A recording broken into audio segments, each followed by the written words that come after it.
இந்த வருஷம் பாருங்கள் 24 மீட்டர் நீளம் 18 மீட்டர் அகலம் மற்றும் 16 மீட்டர் உயரம் உள்ள ஒரு அறையினுள் வைக்க முடிந்த மிகப்பெரிய கம்பியின் நீளம் என்ன அப்படின்னு சொல்லி கேட்டிருக்காங்க. ஸோ இப்போ இதில் வந்து நீளம், அகலம், உயரம் இது மூணுமே கொடுத்துருக்காங்க. ஒரு அறைன்னு சொல்லியிருக்காங்க. அறைனா வந்து ஒரு ரூமு.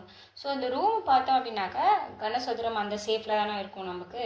ஸோ அதில் வைக்கக்கூடிய ஒரு கம்பியோட மிகப்பெரிய நீளம் என்னன்னு சொல்லி கேட்டிருக்காங்க. ஸோ அப்போது இந்த மிகப்பெரிய நீளம்னு பார்த்தோம்னா இந்த டாப்பு டு டாப்பு வச்சோம் அப்படின்னாலும் கூட அந்தளவுக்கு வராது நீளம். மிகப்பெரிய நீளம்னா இதையும் கன்சிடர் பண்ணும்போது நம்ம வந்து ஓவர் லென்த்தாக நம்ம வந்துட்டு ஒரு கம்பியை வந்து வைக்க முடியும். ஸோ இதோட லென்த்தை காட்டிலும் இதோட லென்த் வந்து நம்ம அந்த மிகப்பெரிய கம்பியை வைக்கிறதுக்கு நீளம் வந்து கொஞ்சம் அதிகமானதாக இருக்கும். சரிங்களா? இதில் வந்துட்டு நீளம் எவ்வளோ கொடுத்துருக்காங்க அப்படின்னாக்கா 24 மீட்டர் கொடுத்துருக்காங்க. L இன்ட்டு B வந்து 18 மீட்டர் கொடுத்துருக்காங்க. H வந்து 16 மீட்டர் கொடுத்துருக்காங்க. ஸோ இது நம்ம வந்து டயகனலாக எடுத்ததுனால இது வந்து மூலைவிட்டம் ஃபார்ம் கனசதுரத்தோட மூலைவிட்டம் ஃபார்முலாவை அப்ளை பண்ணி நம்ம வந்துட்டு கண்டுபிடிக்கலாம். ஸோ கனசதுரத்துக்கான மூலைவிட்டம் ஃபார்முலா கண்டுபிடிக்கணுமா? ஸோ மூலைவிட்டம் கண்டுபிடிச்சோன்னா இதுக்குண்டான ஆன்சர் கிடச்சிரும். ஸோ அதுக்குண்டான ஃபார்முலா என்ன? நமக்கு மூலைவிட்டத்தை டின்னு சொல்லுவோம். L square plus B square plus H square. இது எல்லாத்தையும் நம்ம ஆட் பண்ணோம் அப்படின்னாக்கா நமக்கு வந்துட்டு அதோட மூலைவிட்டம் கிடச்சிருமா? ஸோ L ஸ்கொயர் அப்படின்னாக்கா 24 square plus 18 square plus 16 square. So இது எல்லாத்துக்குமே நம்ம வந்துட்டு ரூட் போட்டுக்கலாம். நெக்ஸ்ட்டு இது எல்லாத்துக்குமே வந்து என்ன பண்ணுறோம் அப்படின்னாக்கா நம்ம ரூட் வேல்யூ வந்து எடுத்து எழுதிக்க போகிறோம்.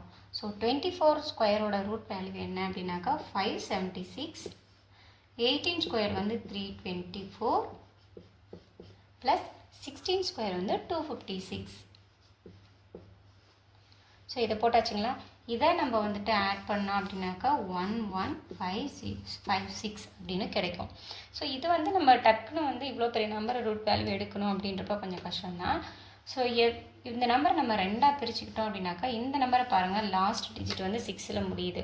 ஸோ ஆப்ஷனில் நமக்கு என்னென்ன கொடுத்துருக்காங்க அப்படின்னாக்கா 14, 24 அண்டு 34 இது போல் கொடுத்துருக்காங்க. ஸோ 3 ஆப்ஷன் மட்டும் எடுத்துக்கலாம். ஸோ எல்லாமே வந்துட்டு 4ல் முடிகிறதுனால நம்ம வந்து லாஸ்ட் ஆப்ஷன் 4ஆக தான் இருக்கும் கண்டிப்பாக. ஸோ அடுத்த ஆப்ஷன் என்ன அப்படிங்கிறத பார்க்கணும். இது வந்து எதோட ஸ்கொயர் வந்து இந்த 11க்குள்ளே வருது அப்படின்னு சொல்லி பாருங்கள்.